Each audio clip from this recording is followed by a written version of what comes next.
Eggaali y'omukka okuba emu ku bika by'entambula bye tulina mu Uganda, bangi baali bakoma kukisomako busomi mu masomero nga bangi tebagirabangako ng'etissa abantu. KCCA ng'ekolaganira wamu n'ekitongole ki Rift Valley Railways batongoza entambula eno mu Kampala olwaleero.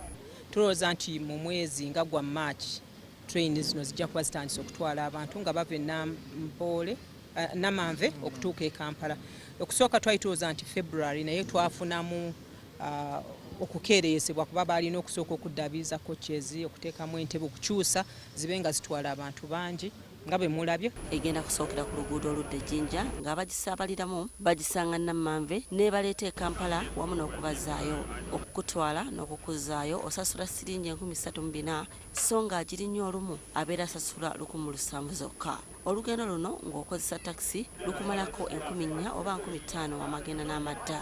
Akulira KCCA agamba kuno kwe bajja okwongera bbaasi za Pioneer ezisuubirwa okutandika mu bbanga ttono. Ebyentambula nno mu Kampala binaaba byongedde okugonjoolwa so nga n'omugeteko gw'ebidduka ebiyingira mu Kampala gunaaba gusaliddwako.